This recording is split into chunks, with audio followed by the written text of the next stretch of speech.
at the Affordable Housing Centers of Pennsylvania. We're here with Michelle Snow, the career coach, in our third of three segments about how one can build a positive career path and to help them reach their career goals, which then in turn can help in terms of maximizing wealth, in terms of building more income.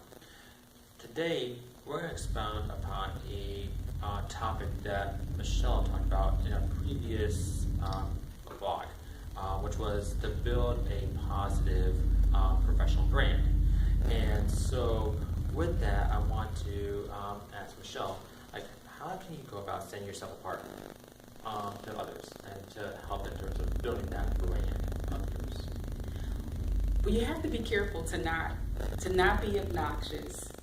It shouldn't be obvious that you're trying to impress other people, and you want to be careful that people don't see you as a show-off. So it's a delicate dance. So some personal things that you can do is occasionally be the one that shows up with the office favorite treats, right? To show that you're thinking about people, you don't mind investing. So if it's a vegan office, if it's the coffee, sometimes just going out of the way to go into your pocket to say, I'm thinking about us as a team and as a community, and I want to reward us in that way. I think people can appreciate that. Staff meetings. Do you have staff meetings here? Do you have team meetings? We do, yes. Okay.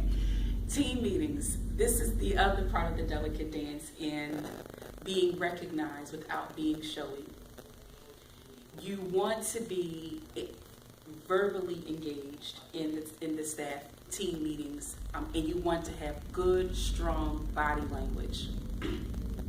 It's always good in those meetings to also appear like you're taking notes, because the team member who's sitting there just listening with that comfortable body language can give the impression that they're not fully engaged.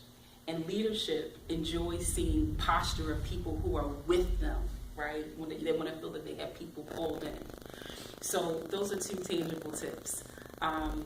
Also, to give credit to your colleagues when they give you an awesome idea that made your project well.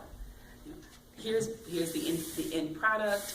Ken came in, he gave me this awesome idea. We added it here in line 3. Now, Ken feels good that you're not stealing his stuff, right? Mm-hmm. So, does that answer your question? Yes. And I think we have to be careful because the fact that the brand is something you cannot, as you mentioned, you cannot control. Other people can talk about your performance, or positive or negatively, without you being present. So you talked about how your brand always goes with you, whether you're not present.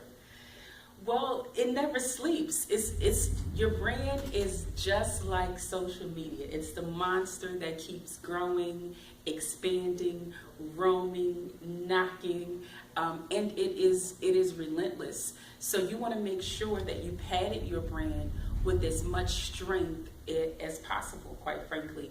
So in padding it with strength is to be beastly at what you do.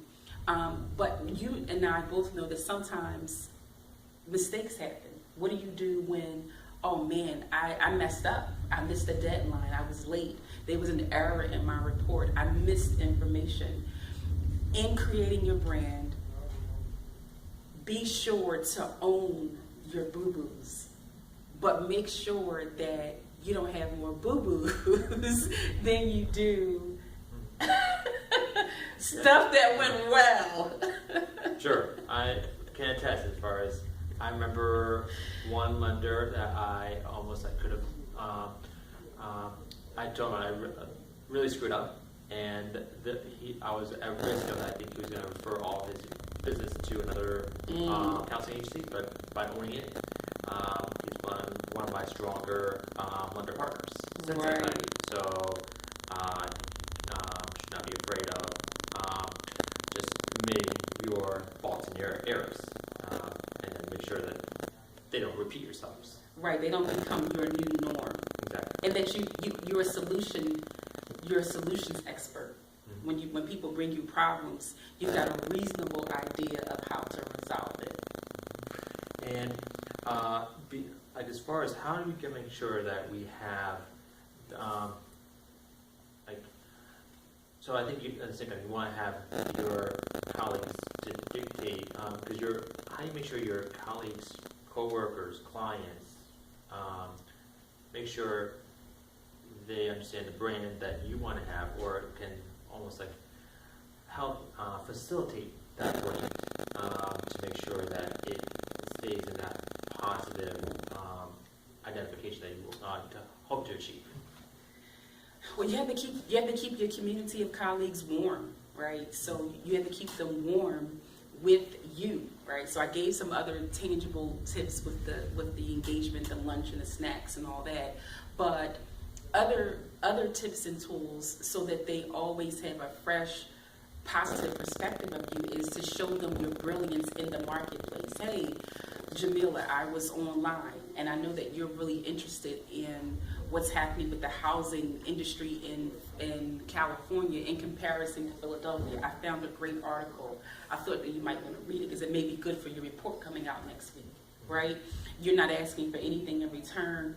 You're showing that you positively had the colleague on your mind. You went out of your way to go do something to help them to be better. People appreciate that, and they will feel intrinsically like they owe you. And so if they owe you, it's just to share you positively the next time they have to, they'll do that.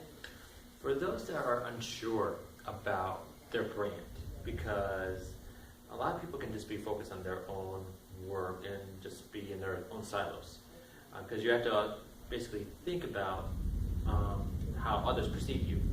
They're unsure about like how others perceive you, or they kind of like feel like they the people perceive you negatively. What do you recommend that they should do?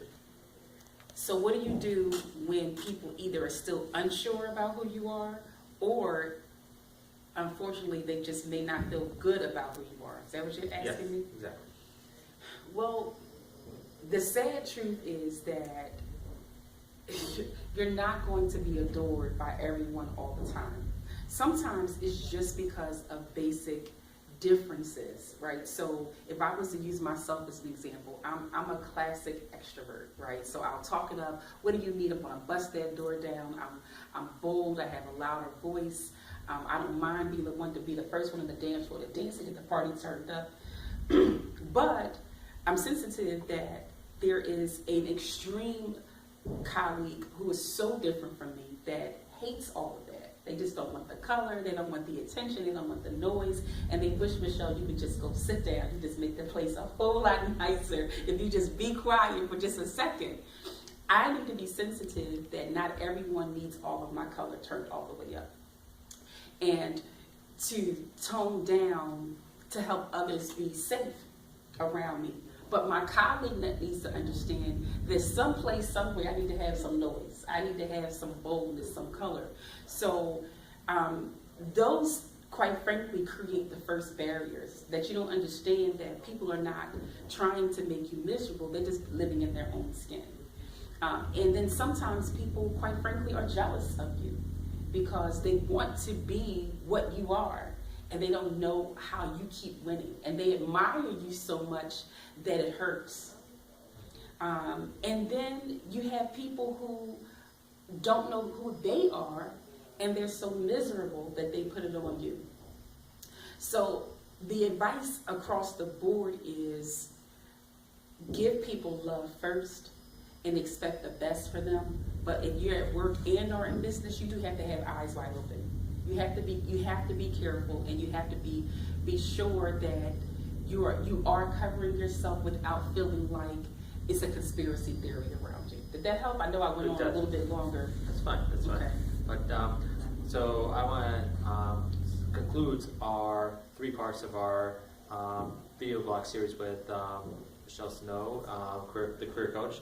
I want to thank you for your time and your wisdom to us and our community that we're posting contact Facebook. So if you have a website and you have your own social media platform, so if you want to, if people have more information or interest, they can go there for more videos. Is that correct? Or yeah,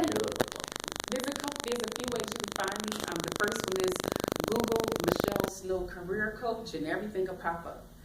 After that, go to growwithsnow.com. So I'd like to thank you for your time today, and in the previous video blogs, and I had a lot of fun, and this is very interesting. So thank you very much for joining us, and we'll touch base.